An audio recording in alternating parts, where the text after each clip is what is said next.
All right, everybody, welcome back to Here for the Truth. This is our 7th episode. We're really fired up. We got some amazing guests. We got an amazing guest right now, Cailee Anello, right? Is that how I pronounce your name? Yeah, you got it. Cool.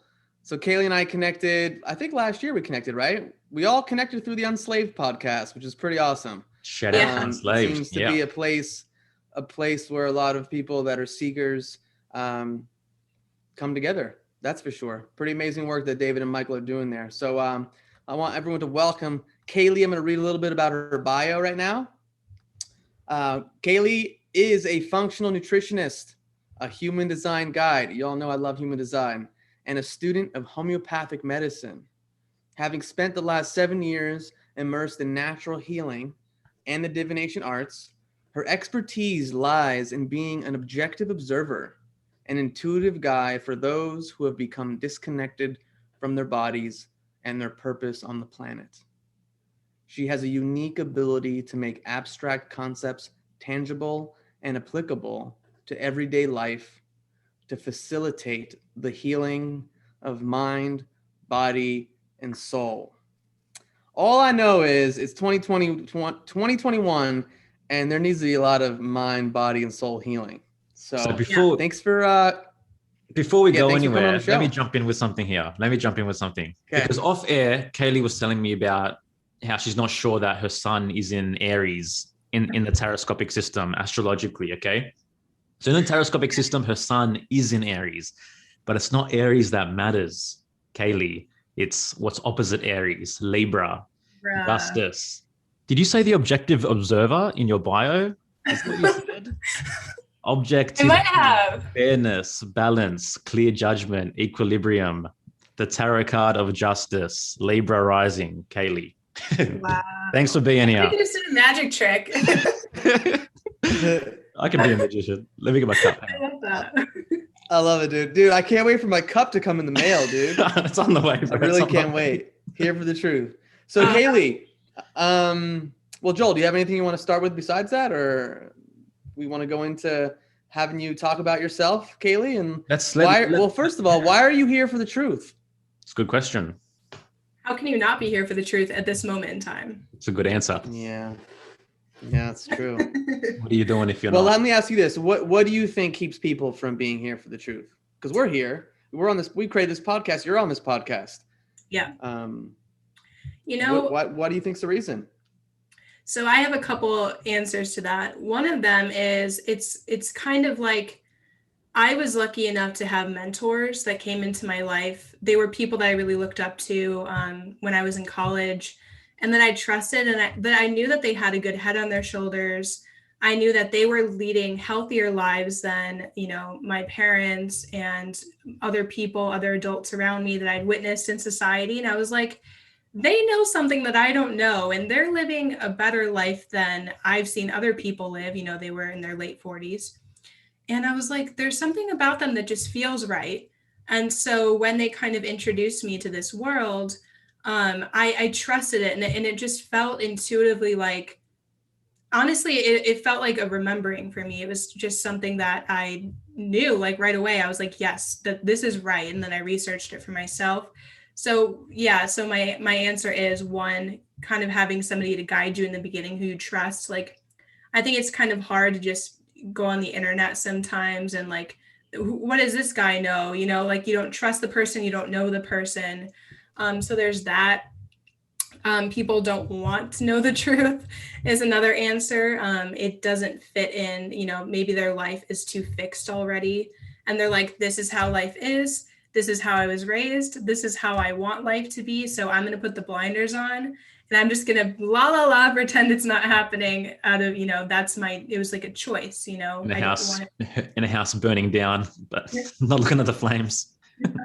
They're like, they, I was kind of talking to Joel about this off air. It's like, it's kind of traumatizing, honestly, when you first learn about this. It really is kind of like a trauma where you're like, oh my God, like these people are psychopaths and don't have my best interest. It's not like an easy thing to realize and to accept. So it's like some people are just like, I literally can't accept that. Like, I'm just going to bury my head in the sand and listen to Dr. Fauci, which, funny story, I saw a I love Fauci bumper sticker the other day in Portland. So Oh, of course. that just says everything, you know? So.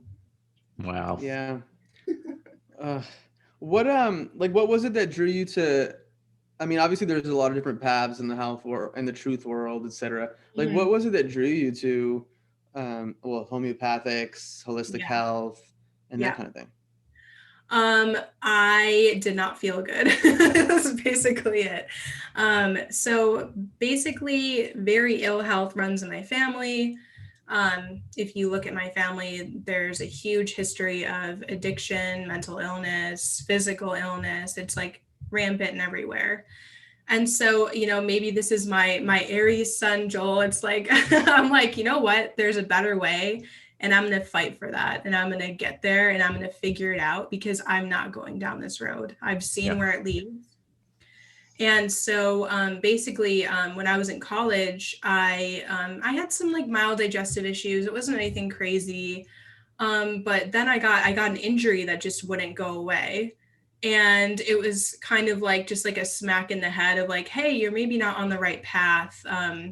I was in school. I thought I was going to become a psychiatrist of all things, which, you know, I would never do now. So I basically had fallen in with these practitioners because of that, because he was also a chiropractor. So it was like a husband and wife practice. And so basically they kind of put me down the rabbit hole of natural health. And I was like, okay, I need to heal myself because I want to help other people and I can't be a good practitioner if I'm a mess, right? So it was basically that. It was like, I was so vigilant in finding another path because it just like life circumstances were not going to take me down the way I had seen it take other people down. So I guess, you know, I had a bit of like a fight in me and I just fell in love with it too. I really liked learning about it. It made sense to me. You know, I had gone to like conventional medicine and it's like the typical story where they don't listen to you or, you know, they get a prescription and it never resonated. It never felt good. And when I found people that really, truly, you could tell they really cared about their patients and their patients were getting better and their patients were getting off medications, from, you know, some of the worst diseases being reversed. I'm just like, wow, that is amazing. And how can I not want to share that with people? Yeah. But the reason that I chose homeopathy in particular is I have a background in psychology. I've always loved psychology more than anything. Even in high school, I managed to take psychology 3 times. Like they just had different versions. So I just kept taking the same class because I loved it so much. And it's just something that always fascinated me. And so I had always wished in my mind that I could become a therapist, but actually take the person through more tangible solutions so that they could heal themselves on all levels. So I always wanted that. And I didn't want to get my master's. And so when I found homeopathy, it's like, wow, I basically am a therapist, except I let the person talk to me. I don't talk at them. I don't try to fix them. I don't try to diagnose them. I just put patterns together and say, hey, there's something in nature that resonates with your experience that can teach you something that can help lift your vitality, expand your consciousness in a way that is really going to open up your life and your perspective. And so I don't know, maybe I like psychologically profiling people. I mean, I like human design. I like astrology. I like, why are people the way they are? You know, why is the world the way it is? So, and homeopathy helped me a lot. You know, it really helped me on my healing journey. I've seen it work wonders, especially even for like generational trauma. Like I said, I came from a pretty gnarly family history. And so that was the only thing that really touched and healed that. And, you know, it was just remarkable to me. And so I wanted other people to experience that. And I just thought it was, you know, it's becoming more needed every day. So that's basically that. I love it. Such a classic common theme with all seekers. It's that there's something within us where it's like we look at our lives and we see that things aren't right. We sense that things aren't right. It's the little spark of willpower to actually change that, to use our discernment and not capitulate to completely outsourcing it and deciding, you know what, I'm here, I'm alive, I can do something about this. And then we look for that something and we find that something. And what we always say, our greatest wounds become our greatest gifts, right? So what we use to heal ourselves, all those challenges that we've overcome, is ultimately our offering, and it's our service. And it's such an amazing thing. Exactly. And I think yeah. No, you can go. You can go. I was just agreeing. Yeah, I was going to say that, there's this whole idea of pain being a great motivator for change. And so it's like, are you able to actually feel into what's wrong in your life? Because a lot of people, they don't get to that point where they like know something's wrong, but they're on the hamster wheel. They're filling themselves up with substances or addictions or distractions. So they can't really get to that root kind of discomfort or pain or understanding of self that I think can act as a catalyst to move forward. So I'm always so curious, what is it for people, let's say like us or other people on the path of taking personal responsibility for their health? Like, what is that thing? I'm so curious that makes a person go, enough is enough. Like, I got to take my life into my own hands and seek out these answers for myself. And then we sit on the outside and we look at the world that we're living the last 15 months. And we're like, well, why are people outsourcing so many decisions, especially around their health, to people that they don't even really know, that they just see them on the TV, and they have this like love affair with authority. And it's just, it's fascinating to me. So I don't know if you want to comment on that, what I just said, but I guess I'm just agreeing with what you both talked about, that like how to really just tap into like what you're allowing yourself to feel, what you're really feeling. So then you can make changes from that place. It's just really important. Yeah. Yeah. And what's so interesting about it, I've thought about this a lot, and it's like, how much of this was my choice and how much of it was kind of like a destiny? Like, I mean, I had to make the choice to, do the daily things I had to do for my health and to grow. I had to read the books, I had to listen to the podcasts, but like, there was just something in me that it was like, I knew if I didn't do it, it would be really bad. I knew if I didn't, I saw what happened. It's like, I mean, my family history of addiction, luckily I don't have an addictive personality. Again, why? Is that fate? Is that my willpower? I don't know. But it's like, I saw that it's like these traumas and these things like consume them. And it's just like, it was to this point where I was like, I can't have that happen. And then it was so interesting because it felt like kind of life at that point. Like, I wonder what my transits were at the time. I need to like look them up, where it's like, I was in college, I was having the typical college experience. I was 19. And then all of a sudden, like, I was drinking alcohol, partying, all the typical stuff. And all of a sudden my body just started like rejecting alcohol.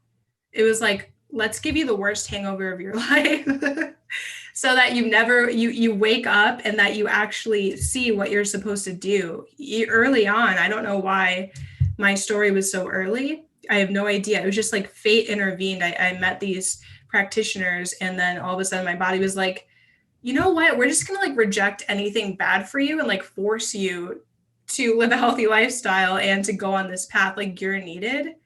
Here we go, buckle up. So that's kind of how it was for me. It was just like, it felt like there was very little choice in the matter, but I love it at the same time. I relish that because it taught me a lot about the human condition. It taught me a lot about myself. And I would trade that, that journey for nothing, because, I almost see it as it was kind of like a preparation for things like 2020, where it's like, oh, I know what's going on. Yeah, exactly. And I think that's a feeling that a lot of us actually share, where it's almost like, in a sense, it does feel like we were prepared for this time. It's like there's some of us here that, we're not vigorously scattered looking for the answers as to why is this happening right now, because deep down we kind of saw it coming. So whether it's fate, destiny, whatnot, I don't know, but it's just super interesting to, I guess, observe. Yeah, exactly. And it was just amazing because I really like how my teachers at the time had did it, because they kind of just like dropped mini truth bombs every so often. They would just like sprinkle things in like here or there, like, oh, they like like the first thing was like, oh, they put fluoride in the water, or I was like, what's fluoride? Or, they have backmasking and they like have symbols to like speak to your subconscious mind. Like you should Google that. And I would be like, what is this woman talking about? Wow. It's this Bulgarian woman. And she just knew, she was very involved in the government there.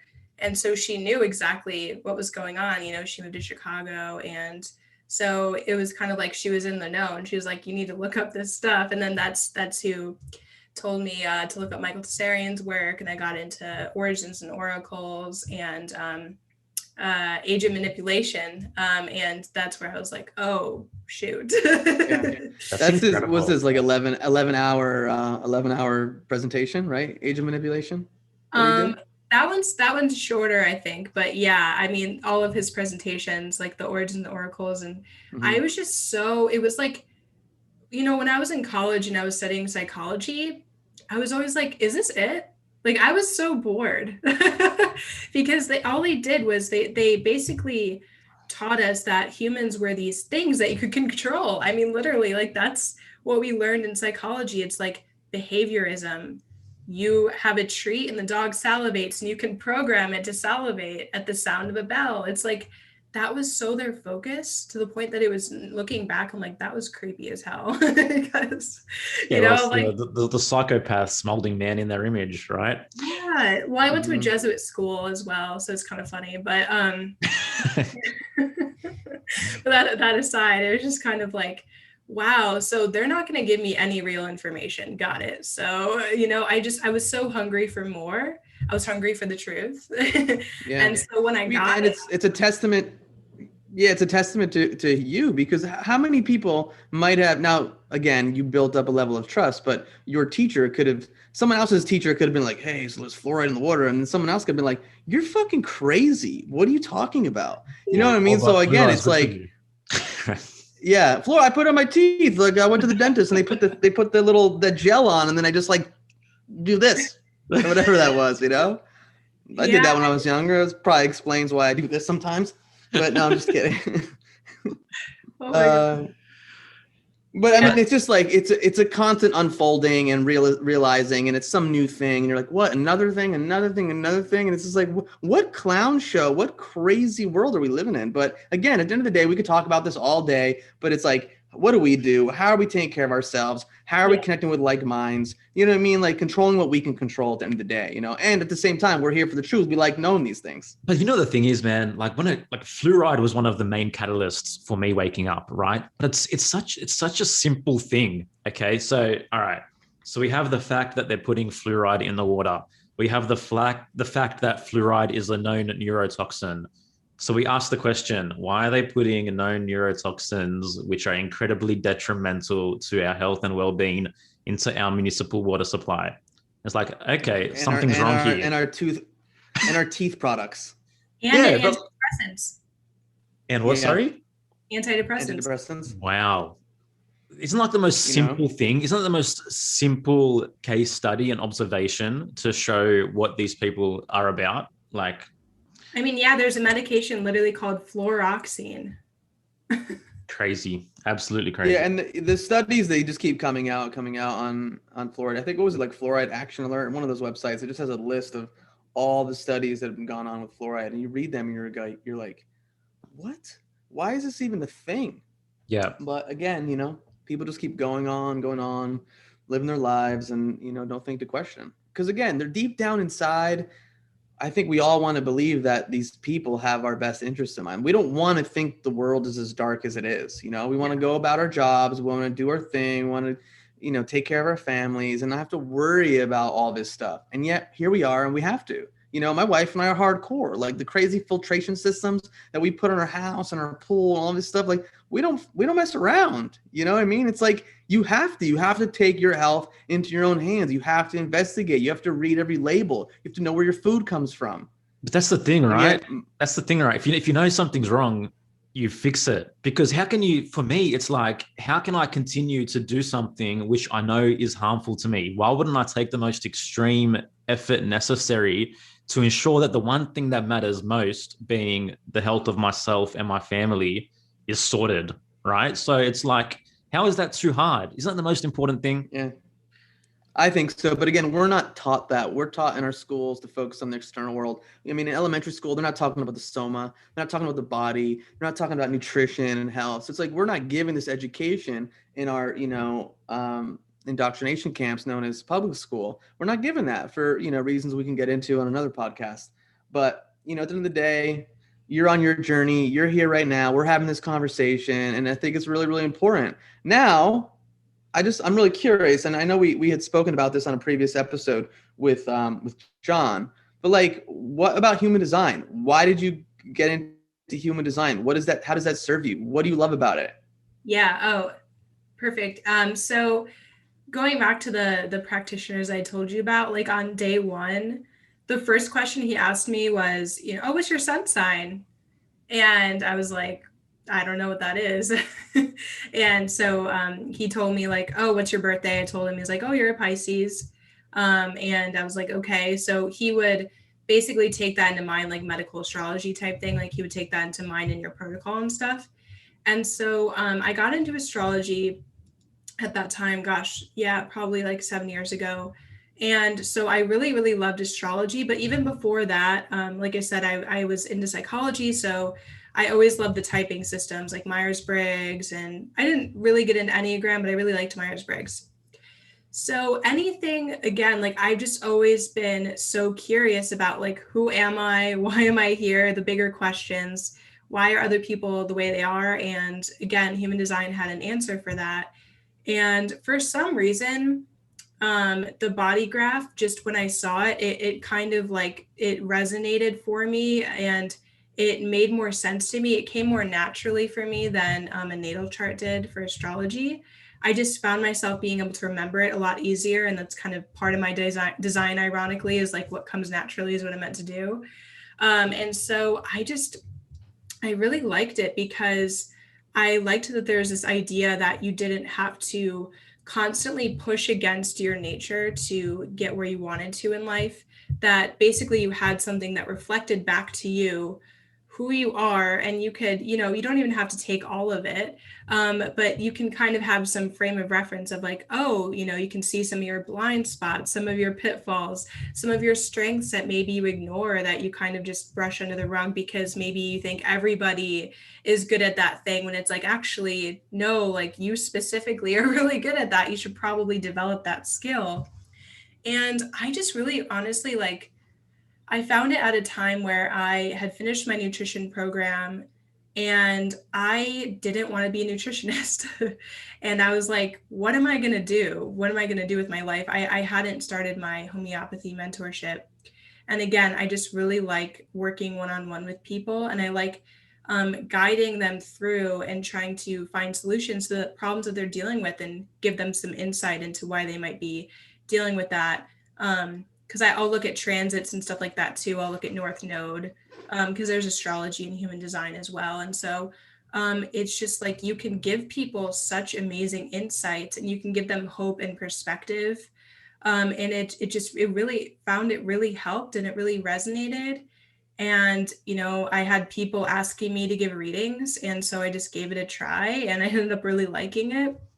And so that's how I got into human design. And yeah, again, there's just something about it that captured me and that felt really true. And that felt, like, wow, I don't see people talking about this. And I really want to bring this system to the people that I love and to my friends, and then, eventually to clients. And I just saw amazing results in people where, they would cry during sessions, and they would, what I realized from my work in human design and in homeopathy is that people don't have people in their life to confide in.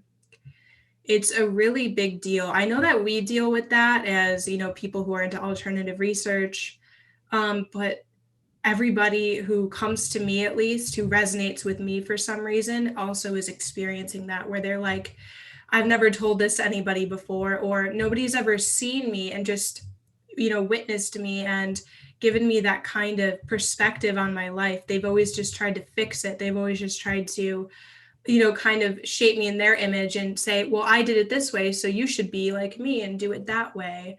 And there was just such a healing that would happen when people were just listened to. And when you just, helped them to understand and gave them tools to get through whatever situation they were going through, anything from health to relationship stuff to job stuff. And I just found that a lot of people, generators in particular, they were really just going through the motions until life kind of knocked them on their ass, whether it be their side of return or whatever it is, some sort of hard transit would come and they would be like, oh shit, I'm unhappy. Like, I have to look at this. I'm going to book a reading with Cailee. So, you hit the nail on the head around something that I think is really important in healing. And I think is the main difference between allopathic system versus, let's say, more non-allopathic, naturopathic, homeopathic, whatever is on the other side of the spectrum, is that being seen and being listened to and being held is such an important part of healing. Yes. The primary, it's not some. It's the primary basis of sorry, go. I was going to say the primary base. Something. Yeah, we're like a little delay here. It's all good, dude. Say what you got to say, my man. I was just going to say the primary basis, the number one rule of healing is being heard without judgment. That's all. Yeah. It's really important to be seen. And it's like our system, our allopathic system, and we can go back onto why this is, go back 100 years. But it's like, I feel like there are a lot of MDs, conventional MDs that like went into it for certain reasons, and yet they're also part of this machine, this system where it's like, I can only see certain patient. I only have this much time because of the insurance company. I gotta fill out a prescription. It's like next patient. Yeah. That it's a lot more difficult and challenging. Now I know some things are changing on that front, and people are creating their own practices and integrating, of course. But the main thing is, it's like what you're saying there, like to have someone be with them and to listen with them when they haven't received that from a parent figure, from a teacher, from a family member, is like, I mean, just me thinking about that almost makes me want to cry, because it's like, it's just a beautiful, beautiful thing, and it allows energy to move, within people. If they allow some of these emotions to come up, some of these realizations to happen, it's such a powerful transformational experience. And I think that's one thing that people need to understand about different forms of healing or working with different practitioners. Sometimes the practitioner doesn't even need to do anything. Yeah. I have so many things going on in my head from that. So one of them is that, they say that the reason that we hold on to all that trauma when we're kids, because it's always like you see people in psychology and natural health are always like, heal the inner child. It's kind of like a buzz thing. Mm-hmm. And the only reason that we hold on to that is because we don't have the words to say it. We don't have, when a kid is crying, they'll act out or something like that to get attention when they're upset. They can't convey what they're actually experiencing yet. And a lot of times the parent will just blow them off. It's not even that they're bad parents, but they're just like, oh, you're being kind of annoying. Like, why are you being so needy? Like they don't understand. And so the kid doesn't have a way to process that stuff out. And so when I see people come see me or in homeopathy, it's like they literally have memories, come up when they're on these remedies that they have so long repressed that they're like, holy shit, this is why I'm like this. This is why I move through the world this way. This is why, maybe I don't want to see the truth, whatever that truth is. And I see that heal in people. And it's like the most beautiful thing, because finally somebody gave them the space to process this, a safe place where it's like, that's all we do in homeopathy. That's what I try to do in human design as well. It's like, I'm not just gonna, hit you with, this is a generator and this is what this is. And I'm like, why did you come here today? What's going on? I know there's a reason you booked this session now at this time and not, 2 months ago when you first talked to me. So what's going on in your life? And then you'll see that when they talk it out, there's something about verbal expression that transforms the energy too. It's not just rattling around in your head. You're not just ruminating and mulling it over and making it bigger and bigger and bigger in your mind. You're getting it out. And you can do this written too, but when there's a witness to that, they just listen and they don't tell you what to do. It's like, then they start putting the pieces together for themselves of like, oh, this is what I need to do. Yeah. I know how to fix this now because I can hear myself. I'm giving myself that space. It's not just, getting all up in my head and trying to decide from there. And then oftentimes, when working in homeopathy, patients will have dreams where they have revelations and where healing occurs, even from people who have passed on. They'll get healings around that. And you'll see in their psyche and their subconscious all the things that are being worked on because they're showing up and they're being heard and they're healing. And it's something shifted as well, right? Yeah. Blows my mind. Yeah. Can you because obviously I feel like human design and homeopathy are like two of your main zones. Yeah. And depending on who's listening, can you just actually explain what homeopathy is? Oh, because definitely. I feel like it's, for a lot of people, it's something they've heard about. Maybe they've read an article like homeopathy is, pseudo health. It doesn't work, and there's this war against homeopathy too that's happening. And I just would love to know, like, what is it and what's the purpose of it and how does it work?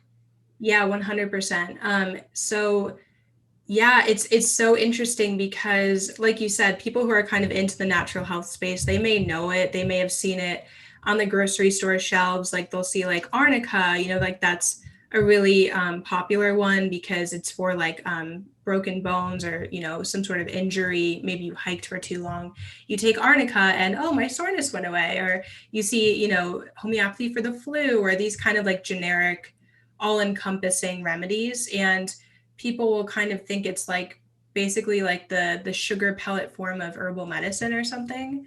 Mm-hmm. And it just couldn't be further from the truth. That's just kind of like everything kind of in our society. And unfortunately, even in the natural world, I find things have been so watered down. Things have been so, let's make a protocol so I can sell you a program. Mm-hmm. Because in the age of social media, people, they just want to buy, some program that is built for everybody that's going to heal them. And, I find that unfortunately fewer and fewer are actually working one-on-one with people. They kind of just want to sell them something. And so basically homeopathy just doesn't work like that. It can help in acute situations where, we want to run out to the Whole Foods and get some arnica. That's fine, but it's so much deeper than that. And that's why some people think that homeopathy doesn't work, because homeopathy is based on resonance. So basically in quantum physics, if you have two things that vibrate at the same frequency, they cancel each other out. So you're looking for something in nature that has that same expression. So say you're stung by a bee and you have a really itchy bee sting and you're allergic to bees and you have all these symptoms. You can take the remedy Apis, which is made from a bee, but it's just like it's like quantum, you can even call it nano, I guess. Like it's so like the material for the most part has been extracted. So really all that's left, and I know this is going to kind of blow people's minds, they're going to be like, what? But really what's left of the substance is the consciousness. So there's something in the consciousness of that thing that's going to heal it and it's going to cancel it out. Now that's a very acute kind of generic version, but let's say, so basically how homeopathy was founded, it was founded in the 1800s by Samuel Hahnemann. And he proved this plant called China. And so essentially he found that you could take these toxic substances in nature and dilute them so much that only the healing effects would be left. And he found that if you gave this homeopathic remedy to a healthy person, they would temporarily produce the symptoms, the toxicology symptoms. But the toxicology symptoms say like you're nauseous, you have diarrhea. A sick person with nausea and diarrhea takes this and it cures it because it cancels it out. Mm-hmm. So that's why you have to find something that's so specific to you to work for you, because you're finding that inner resonance, that there's something in nature, because nature was created perfectly, whether the remedy is from a mineral, whether it's from an animal, whether it's from a plant. there's something out there that resonates with your experience. Like I had my friend Laura on the podcast, on my podcast yesterday, we recorded, and I had her see the homeopath that I'm studying with. And I think that this story illustrates it beautifully. So she had this really gnarly psoriasis that just went on and on and on. And she's a nutritionist. She knows everything about health. It would not go away. That, and she had these headaches that made her dizzy. And so I was like, hey, you should go see Doug, my homeopath. And she's like, I don't know if I believe in that. And that's always how it starts. And, you know, rightly so. I always honor skepticism. And she's like, all right, well, I'm desperate. So I'm going to go see this guy. And basically the session is 2 hours long to start. And you just tell your whole story. You fill out a ton of, you know, forms on like everything about you and your family history. And we just take notes the whole time. And we notice the pattern of like, what makes your symptoms better? What makes it worse? What was the trauma like in your family? What was your mom like? What was your dad like? What was your in utero experience like? What have you taken on that you can't seem to get past? Where are you stuck? Where can we liberate you? Where can we gently introduce a healing substance into your body that will naturally heal whatever it is? And it heals you on the whole spectrum. It heals you physically, mentally, and spiritually. And we don't know why it does that, but it does. It's homeopathy is something you have to experience with a homeopath to fully comprehend its magic. But so to make a long story short, she had seen him, she had several sessions, she told her story. And essentially she had come to the appointment one time wearing leopard print. And she kept talking about her love of cats. And oh my gosh, I've loved cats my whole life. I'm a Leo. My last name is Lyons. My business name, you know, like all this stuff. I don't want to like give away like who she is or anything. And so everything, like, you know, she had orange cats. And funny enough, so when the provers, they just take like a small amount, like basically homeopaths have to know a guy, and they knew a guy who, you know, they did a proving of the remedy leopard. They just take a small amount of the milk, you know, at the zoo or something. They don't hurt the animal at all. The prover takes this to see what can this cure in a sick person. And in the remedy picture is somebody who has to hide in plain sight because they camouflage, leopards camouflage. And so sure enough, in her whole history, it's like, you know, she was hiding in plain sight. She didn't speak at family gatherings. She had to hide her symptoms. She wouldn't talk about them. She would pretend that she's okay. You know, she's a man gen, so she's really fast and really active and quick. And when he told her, he was like, oh, leopard fits your picture. She was like, what? So she took this substance and everything cleared. She had headaches, migraines, debilitating migraines. I'm saying, like, for ever since I knew her, like she's been sick since she's a kid. This remedy cleared it. Like, hasn't had a headache in 9 months.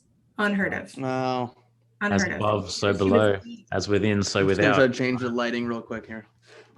And it's just like, it was, and I saw her go through it too, which was so cool. Like I saw her psoriasis healing. She was sending me pictures of her rash, and it was just healing and healing. And she tried everything. And it's like, that tells us that, like, so why are we sick?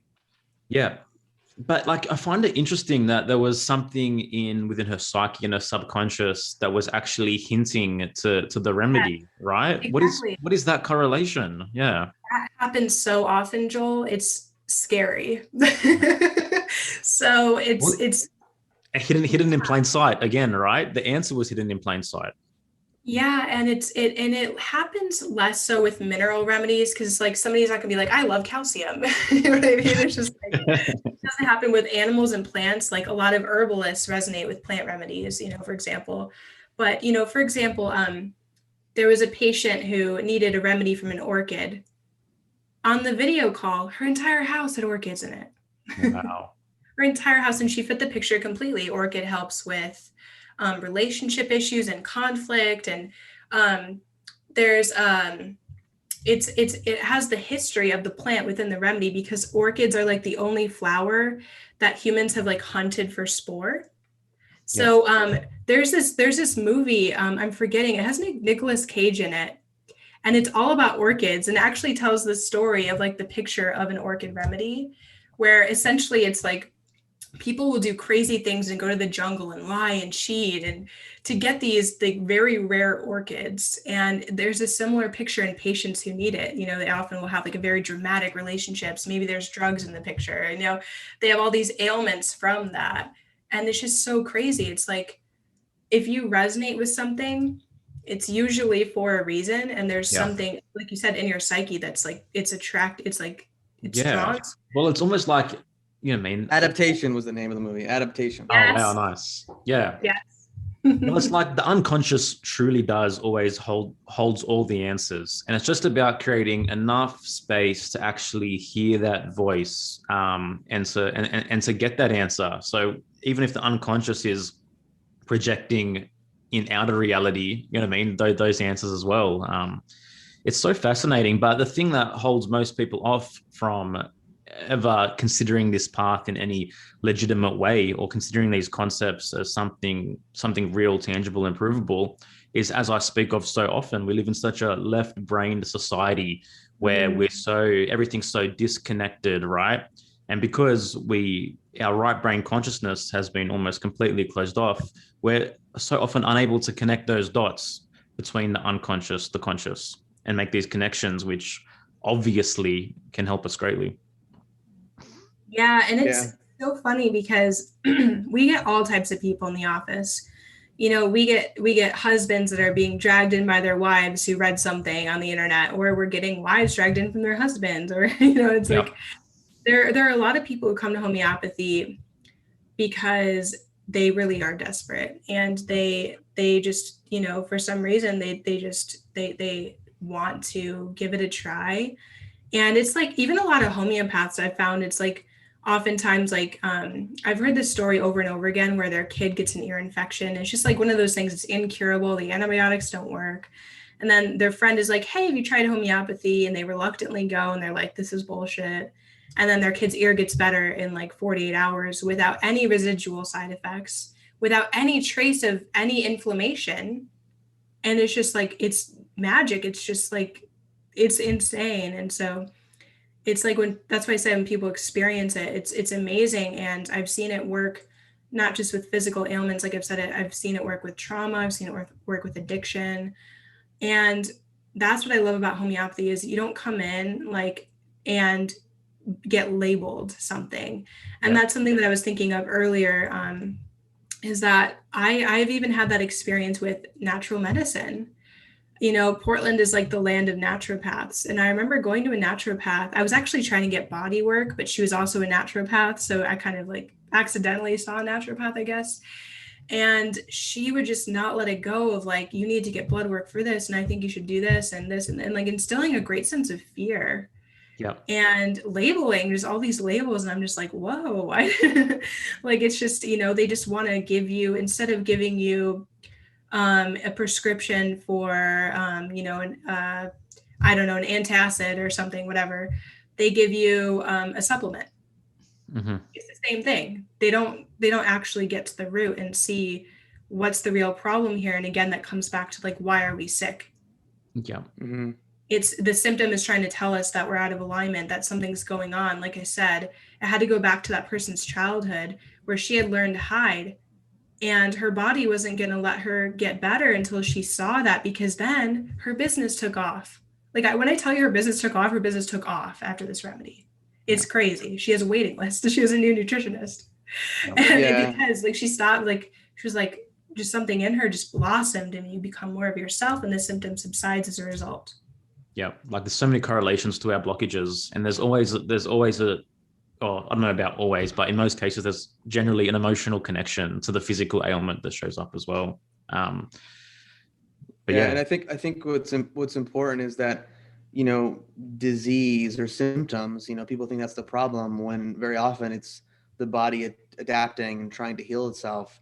And, you know, you and I, Cailee, we spoke real briefly on Germanic New Medicine, and it's something that I'm about to start studying. We're going to have a guest on in the future to go deeper into that. And I feel like there's complementary nature between homeopathy and even GNM, which is like understanding like what are these little internal conflicts that happen in your life, and then what biological programs do they set off, and then how can you ultimately support the body to heal itself. And so from what I'm hearing, it feels like homeopathy works on so many different levels to help resolve some of these internal conflicts to support what the body does. There's an innate intelligence to the body, which is it's always trying to heal itself.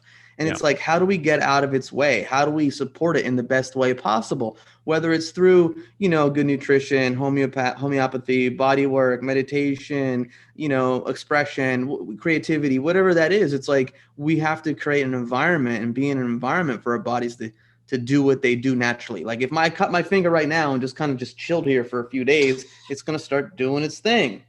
Just look at it, time lapse on my finger. It's going to heal itself. It wants to get to that place. And yet most people, a large majority of people just like are not supporting that process, and then hence chronic disease. Well, in fact, we're actually, hindering that process and bombarding that process with traditional modes of trying to treat these problems, where we're adding to the problem.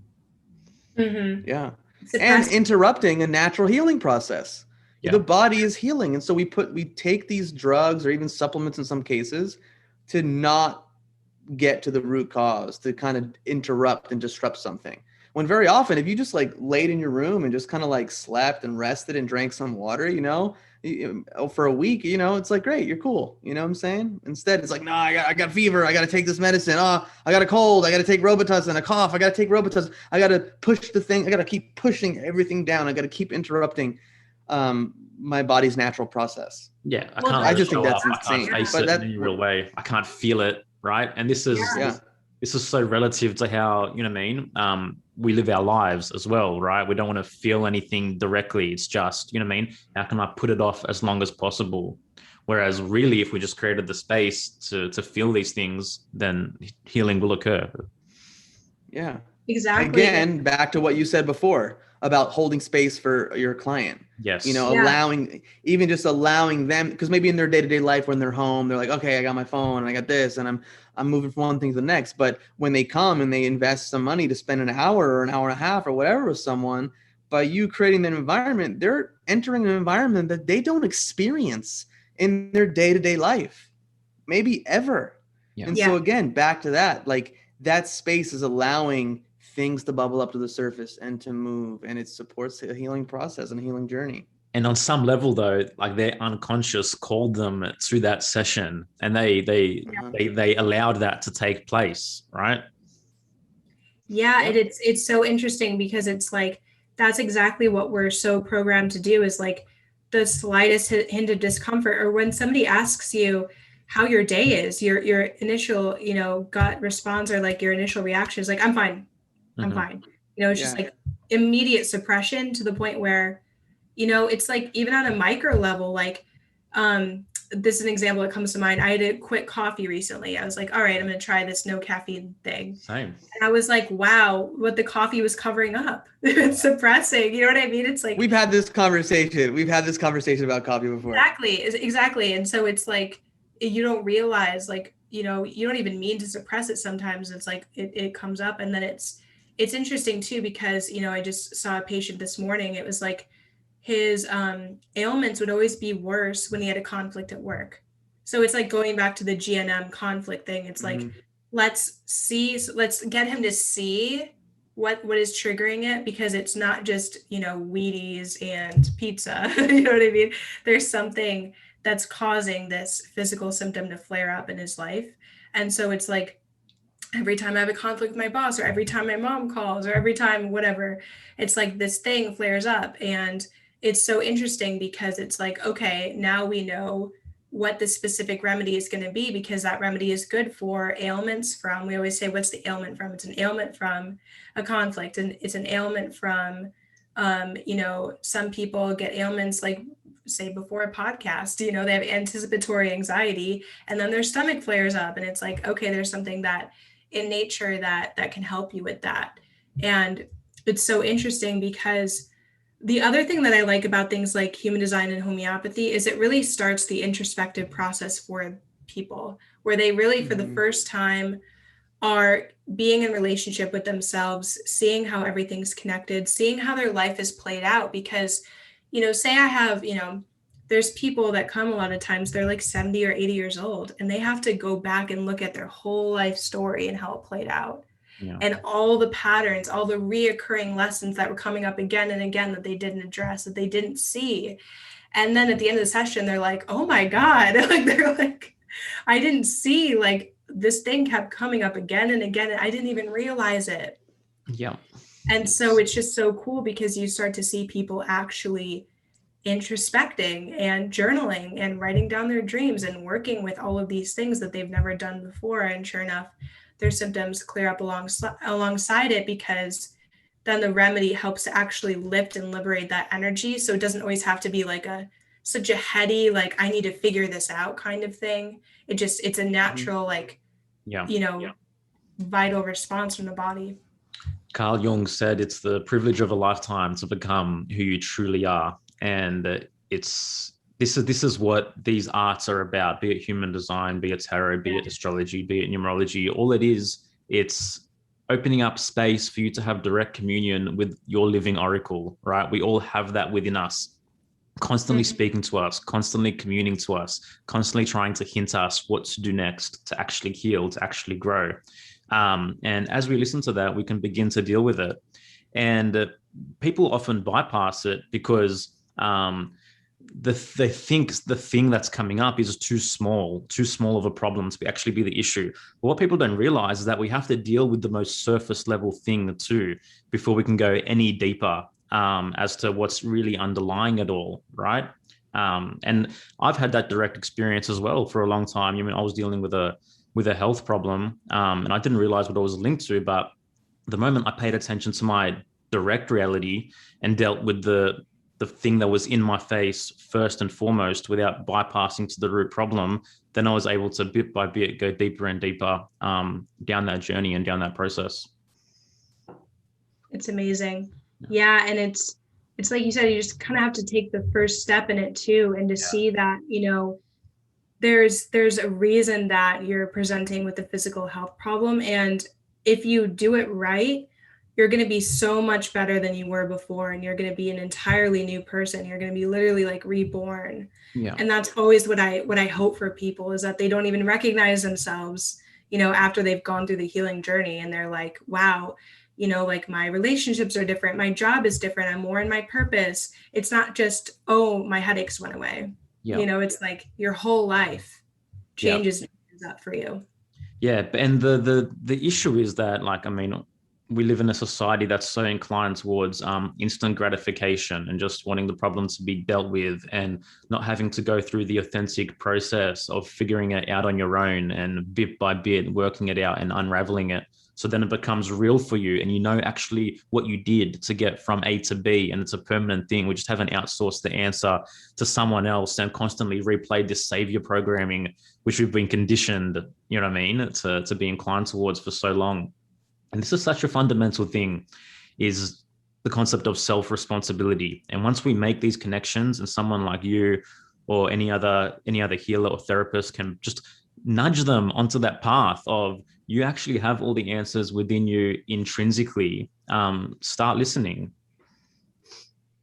Yeah. Exactly. And it's beautiful once it happens. And that's why, I love astrology and tarot and all the divination arts. Really, it's like, we talk about resonance. It's like, okay, well, if homeopathy doesn't resonate with you, go to something else. Just start the process and see what you're drawn to, see what pulls you. Yeah. And there's going to be something in that you need to look at and process. And it's really never too late. And, homeopathy as a modality, we get people that, other people turn away, they're too scared to work with them. It's too serious, or, people that are really written off in society, like people with schizophrenia, say, that are just on the margins of society, and that their family doesn't want them.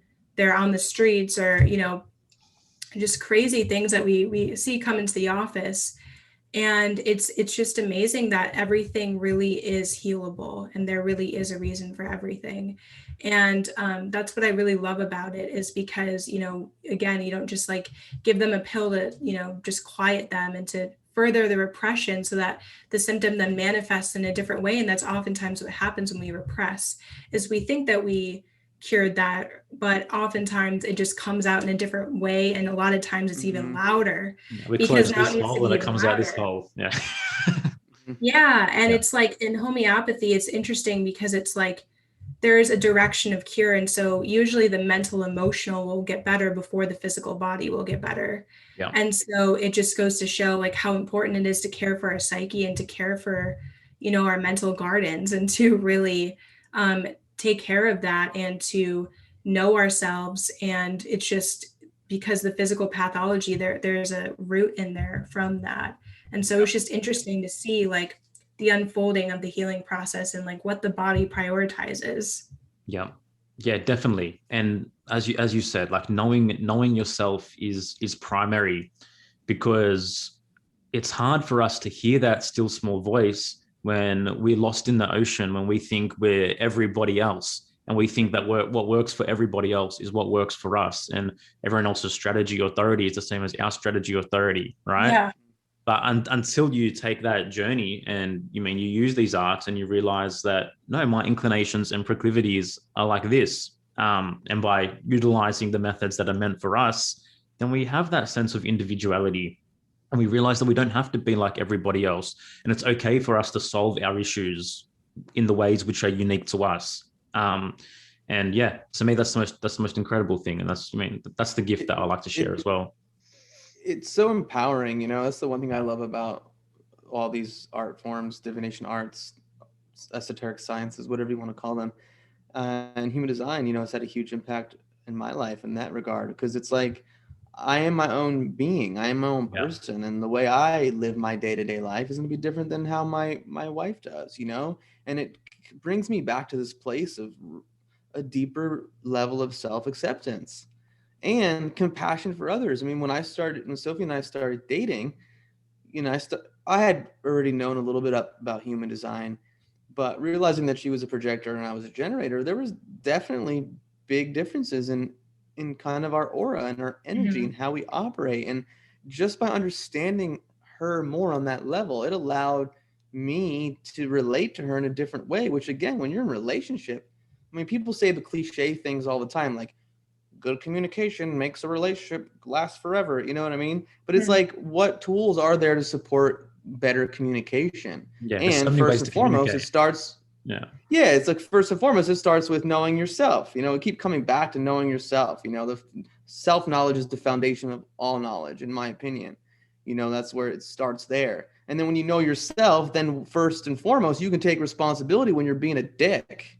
You know what I mean? Like, there's times we're in a partnership where it's like, you know, we get into a little thing because you're human. You're going to get triggered. Yeah. Like, Sophie will do something or I'll do something. And it's like, okay, I step away. Maybe I need to process. And then I go, okay, like, you know, I did that or I did that. And then human design in a lot of ways has supported that. I mean, we're all emotionals here, right? You're an Mhm. emotional. Mhm. Joel's an emotional.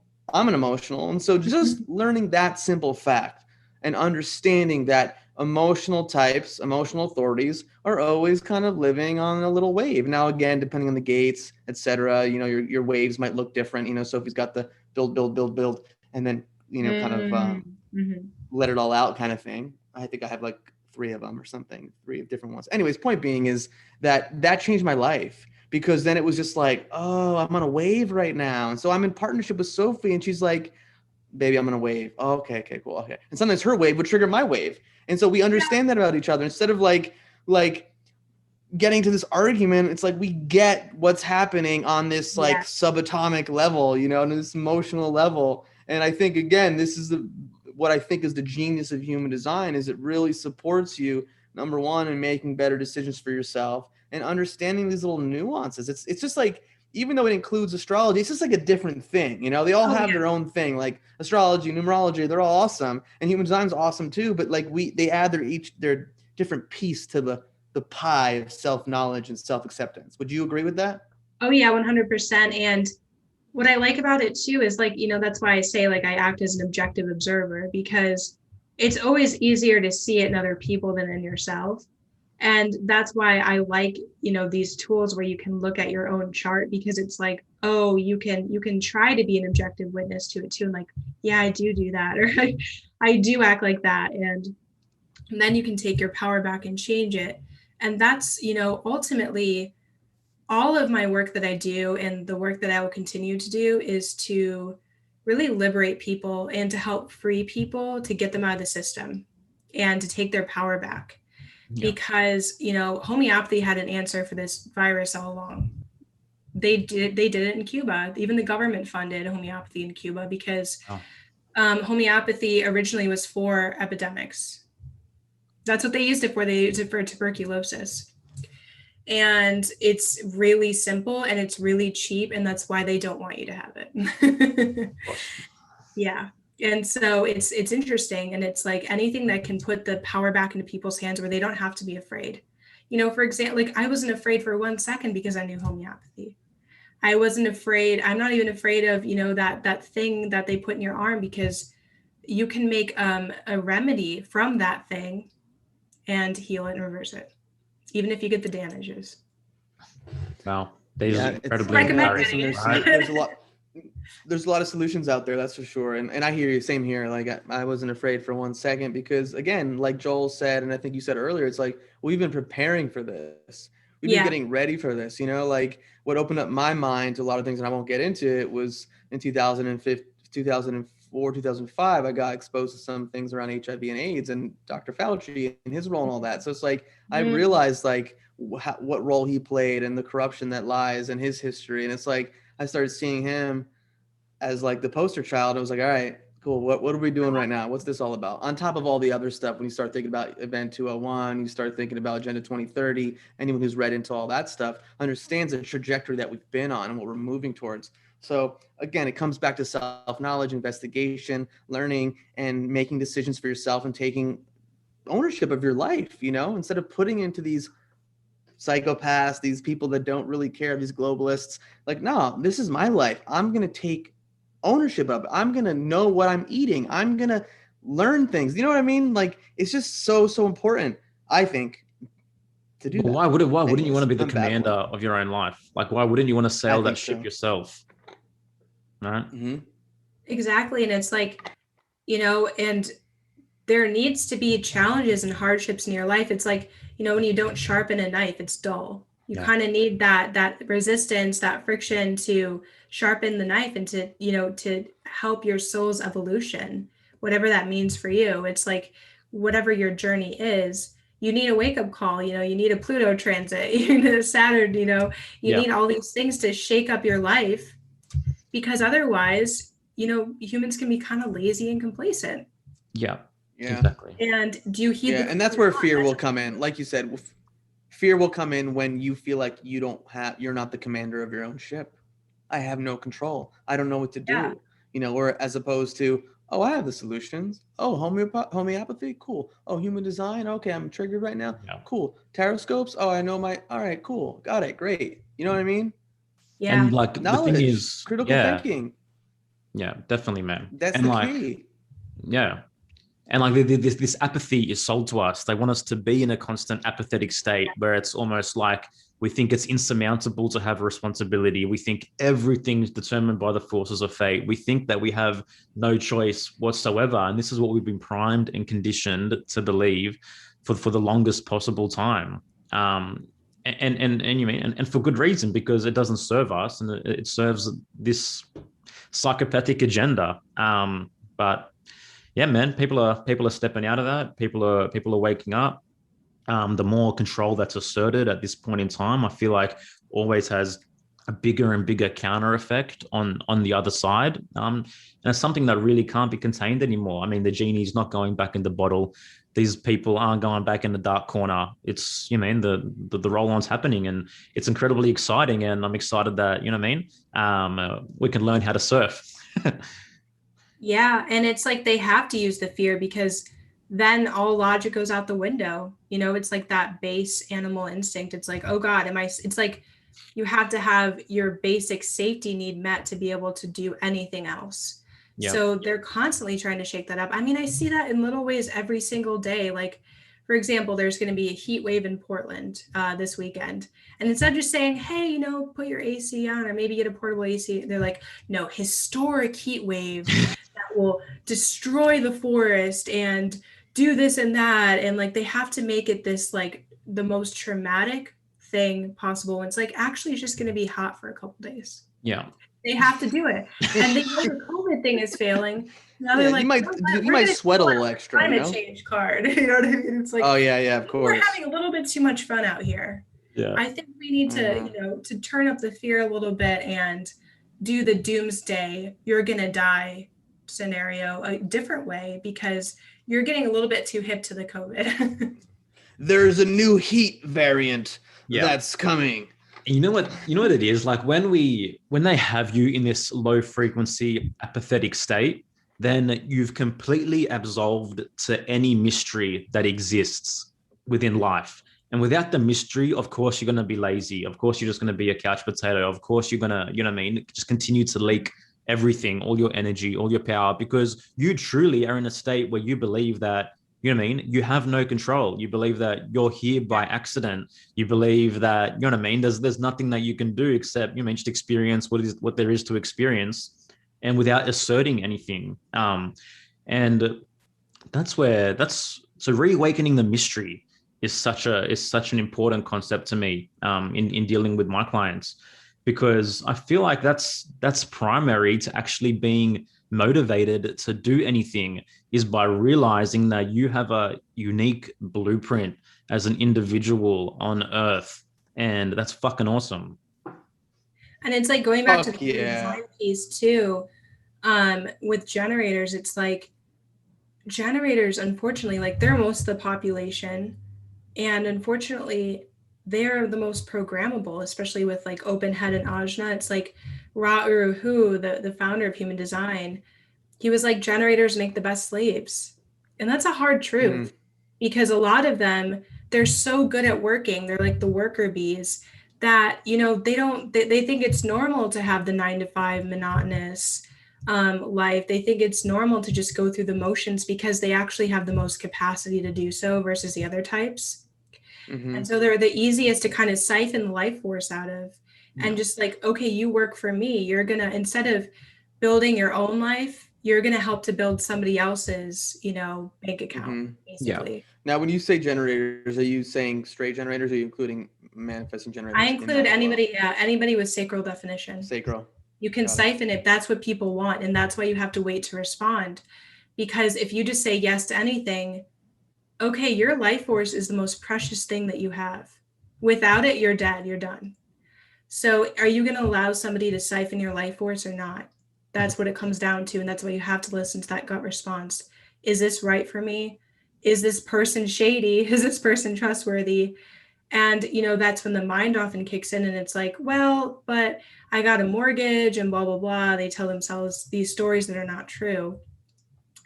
And it's just like, because that sacral motor, it has so much life force and capacity to give and capacity to work and do and do and do. It's like, you know, those are the people that are targeted the most, because projectors and manifestors, like manifestors will tell their boss, you know, to fuck off. Or like, you know, if they haven't been, if they're not traumatized. Yeah, if they're not conditioned. If they're not traumatized or conditioned, subservient, but they're still more likely, because they have that anger signature. They have better access to their anger. Whereas generators, we just get frustrated and we take it out on our spouse. We take it out on ourselves. We numb it. And projectors, you know, they're more likely to just not be able to get out of bed, and they have to change something. Reflectors, even more so. So as generators, man-gens, got to watch out for that. You know, it's like, you have to really be careful saying yes to things, because that's your most precious resource, and that's something that everybody's going to want from you. And like, that was the every biggest opportunity is a good opportunity, you know.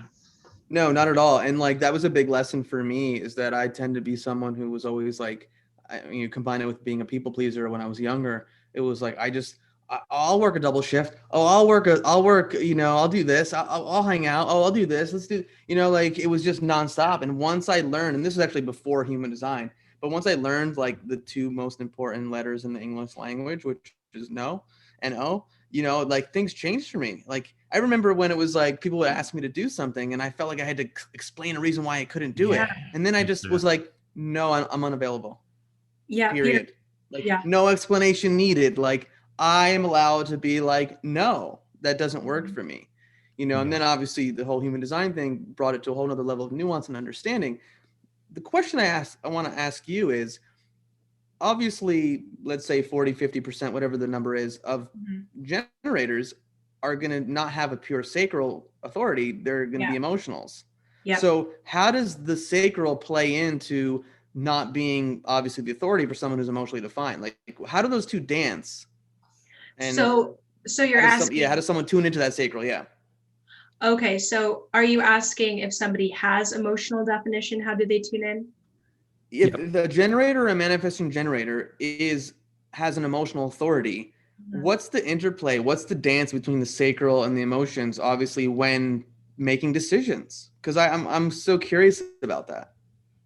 Yeah, so I find that you'll find your weak spot in where the centers connect. So for example, I have my chart up and my solar plexus or my emotional center connects to my heart or my ego.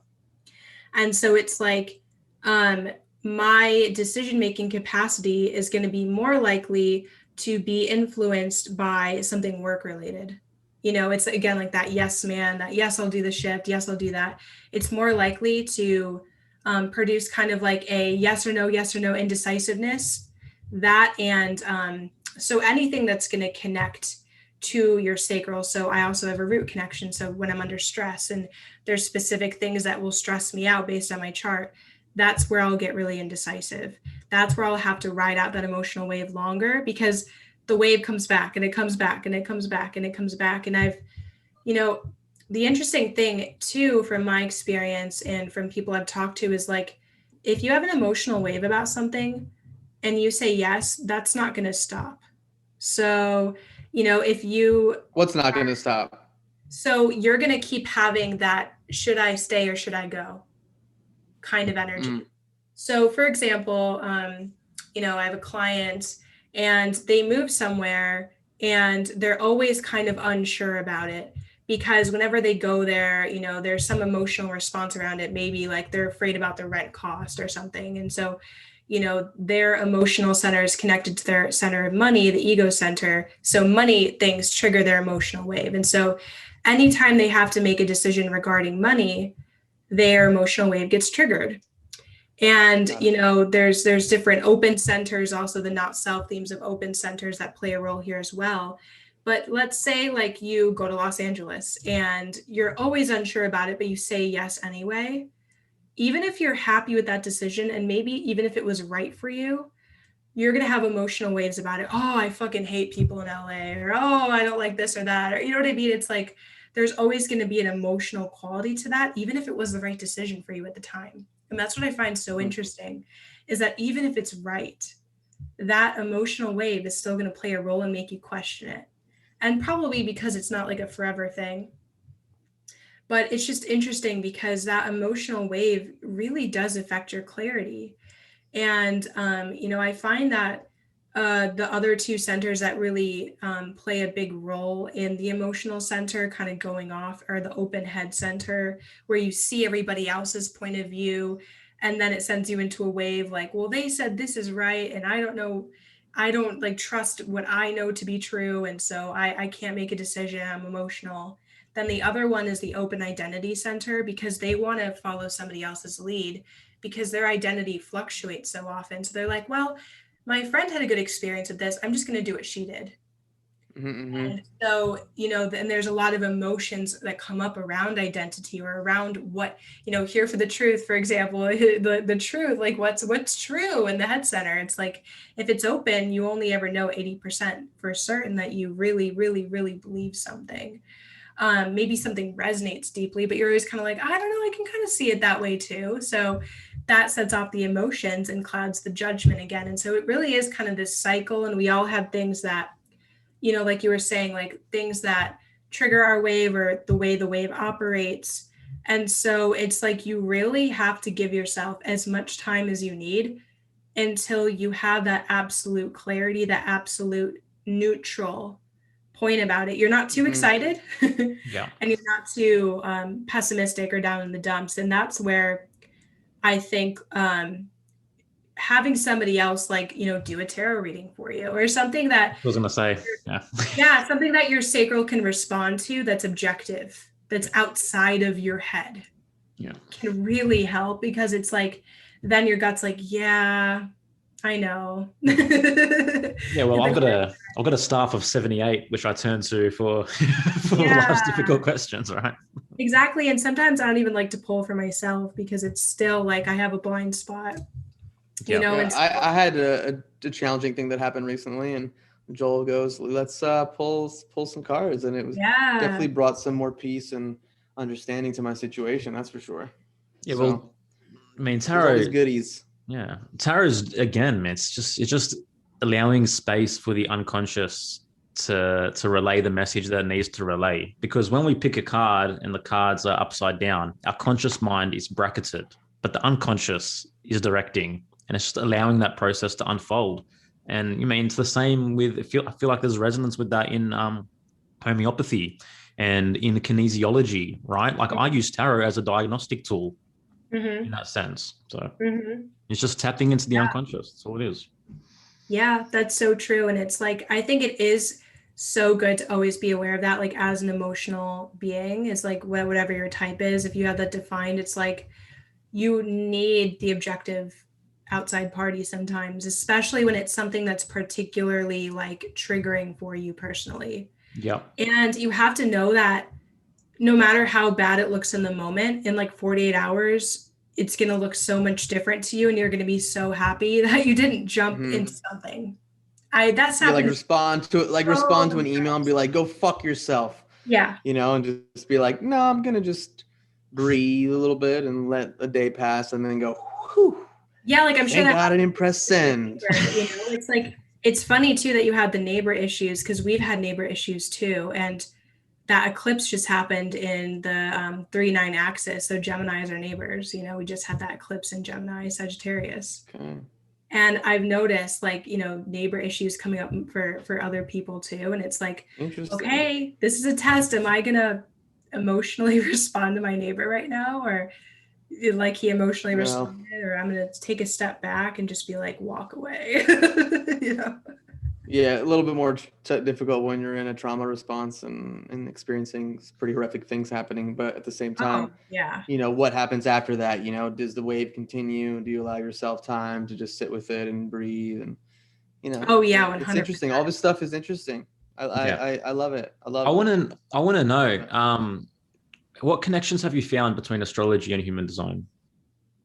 So I see that they basically say different names for the same thing. So it's like, it's often like how you see with other systems, it describes you the same, but it's like in a slightly different language, or they put it in a slightly different way where it's like, maybe you resonate more with the way they put it. So it's like, I've seen it a lot though. Like, and I mean, like I said, like each gate that you have isn't a planet. You can pull up somebody's body graph and you'll see like what gates they have in what sign, and you'll see, oh yeah, they still have a lot of Sagittarius, they still have a lot of Aries, and it really just like it just describes it in a different way. But I think that where human design deals with things is a little bit differently is I think it explains more so like the mechanics of like how you operate energetically with other people and relationships, and like it really focuses on, like, I feel like human design's focus is, well, dehomogenization. So you are a unique individual, which astrology is the same. The other one is practical applications of like, how should I respond to this? You know, where am I more prone to conditioning? You know, in my head or in what center, you know, where am I prone to this or that? And so I just find that I like the tools that human design gives in the everyday sense. Like, you know, I wouldn't have known from my natal chart that I need to wait 48 hours to make a decision. Yeah. You know, like I know I have a lot of water in my chart. Yeah. But it wouldn't have given me that like next step of like, okay, but what do I do? How do I address that? And that kind of was addressed in human design. Yeah. So I'm interested, you may not know this answer, but how did Ra develop the types? Like how did that come about where he was able to link the strategies to the types? Yeah. You sound like you want to take this one, you're awesomeness. You want to take it? Well, no, I was just gonna say, I mean, obviously it evolved, but you know, he was given this knowledge. He channeled He channeled it. So there's a whole story on how that happened. He was living in he kind of left his life in Canada, went to Ibiza, and was living in some house on the side of the island. And he came back one night, and the light was on, and the door was open, and he walked in the door shut behind him, and his voice came to him for 8 days and 8 nights, and he wrote down the foundations of what human design was. It was like pretty intense the way he explains the story, you know. Yeah, it was. And then I guess he started teaching some people on the island for about a year, and then I think he wigged out a little and was like, I can't do this anymore or whatever. He's like, everyone needs to burn all this shit. I'm going on walkabout. And he left and came back, but not everyone burned everything. So then they pieced everything back together. And as far as how things evolve, because I know there's different schools of thought within human design. Some people teach human design just based off of the initial channel, you know, and it didn't evolve as much. You know, I think there were only 2 strategies in the initial thing. I could be wrong there, but then I don't know how Ra actually evolved the different keywords, you know, getting more into some of these other stuff and definition and this and that. I mean, again, maybe you know more about that, but it was knowledge that he channeled, and then it's evolved over time. And it was kind of like putting ancient systems all together and just combining them into one master system. So there's the Kabbalistic tree of life, there's quantum physics, there's the chakra system. So there's the I Ching. So the Chinese I Ching. He kind of pieced it all together as well into something like one big picture kind of system. Yeah, very, very, very. And it's interesting. More people are talking about it. You know, like 10 years ago or 7 years ago when I first found about it, people were like, human design, what are you talking about? Now it's like, people are like, oh, someone told me about that. If someone you would never think would know human design is like, oh, I saw my chart. You know, but it's like, again, I think it takes time and people find value out of it. And then more people get into it. And then there's more people that are teaching it or giving sessions. And I mean, it's a huge thing on Instagram or all these human design pages, you know, the people that are really well versed in it. So it's, you know, I mean, I think I want to keep the learning. fact that it's resonance, right? And that it really gives people a platform to understand why they react the way they react and how they can benefit themselves by learning how they react. Greatly, because nothing else really provides that, like the differential between a manifestor and a generator. You know what I mean? Like it's, and so when you see these Instagram really pages, posting and popping on it, it's like, it's actually a really resonant thing. It's something that's really useful. So obviously it's working. Yeah. And listen, like you said earlier, and if it doesn't resonate with you, fuck it. Who cares? Like, it's not like this is the only way everyone must do human design or tarot stuff. It's like, you know, like find out what resonates, what works for you. I'm sure like there's something in your chart that's going to make you lean towards maybe one system versus another 2, perhaps, you know, like who knows? At the end of the day, the proof's in the pudding. Are you feeling aligned in your life? Like, do you feel healthy? Are you living on purpose? Like, you know, there are people out there that have been living on purpose and giving their gifts and feeling amazing and healthy. And they have no idea about any of this shit. Yeah. You know? That's right. So it's just like, yeah, they're tapping into themselves and there's that knowledge that's there. But, and for whatever reason, we live in a time period where these tools are available to us and a lot of people are interested in them. And I've found a lot of value out of them. And it's like, hey, I'm going to take what works. I'm going to see what resonates and see how I could apply it to my life. And I do appreciate the practical nature, you know, of some of these systems. And if you feel like you are hitting block roads and obstacles so often, then why not try the experiment, right? Just test it out. Yeah. And it's because like people are finding as shit's hitting the fan, it's like crap. Like they're kind of like looking for some sort of safety raft. And it's like, that's why I think these things are becoming more and more popular and they're just kind of in the consciousness more, is because people need them more than ever. They need them more than ever. And there's this internal thing and people on a mass scale, something feels off. Something's off in my life. This is not the life I should be living. You know, it's different than 30, 40, 50 years ago. And so I think these, like they say, when the teacher appears when the student's ready. And so it's similar to that. Like the system comes out into the, I say more into the masses, but it's not in the masses. Obviously, in our little worlds, it's more known. But, you know, these things come out when people are ready to receive them and get the wisdom that comes from it. Definitely. No, the path unfolds as you walk it, man. So, were you going to say something, Cailee? I was just saying it's so true. Yeah. Well, I don't know. Do you have anything else you want to ask, or is this like a good place to end our talk? What do you think, Joel? I feel good about this chat, man. Good. I mean, I'm really impressed. You know what I mean? Just about Cailee's journey, what she's been through, how she's connected these links, and again, just proof in the pudding that there's so many different angles to get to that. You know what I mean? Realization that everything is interconnected to everything else. You can come from anywhere, right? To enter this game and enter this understanding. And it's an amazing thing. And I think what you've offered is going to be so beneficial to our listeners. And for me, I'm extremely genuinely interested in homeopathy now from this conversation. And I want to dive deeper because, you know what I mean? I feel like there are still little things that, you mean, I could benefit from by learning this knowledge, and places where I want to go deeper, and because I want to be my best self. And as we all do, right? So the more tools in the belt, why not? Exactly. Yeah, and being here for the truth, you know, it starts with that inner truth. You know what I mean? Like, so the more tools we could have at our disposal to keep digging, to keep deconditioning, to keep healing is going to be a benefit to us as individuals. And then that ends up behaving like a ripple effect to our communities, to our families, the people we come into contact with. Definitely. So we're just grateful that you made some time to come on and talk about all this cool stuff, that your journey of healing, which I want to commend you. I think it's amazing because, like, to find the things that you found at a pretty young age too. Yeah. You to start this kind of this consciousness alternative journey, like in your late teens, I guess you can say, like college, like beginning, like that's, you know, that's, you know, I think most people tend to maybe do it like later. So I think that's really amazing. And it's a testament to who you are and you know, what you bring to the table. I'm sure it has to do with your 2-4 profile on some level as well, maybe. I don't know. Well, thank you. Cailee, do you want to give us a shout out to where people can find you, how they can get in contact with you if they're interested in readings, et cetera, et cetera? Go for it. So I'm at The Ripened Heart on Instagram. My website is The Ripened Heart. I have a podcast if you want to learn more about homeopathy and all of these things. You know, I talk about astrology and human design as well on there. It's just The Ripened Heart podcast on Spotify and Apple Podcasts. I post on YouTube as well. And yeah, I just really want to keep spreading this knowledge and bringing awareness just like you guys are. And so I just thank you so much for having me on.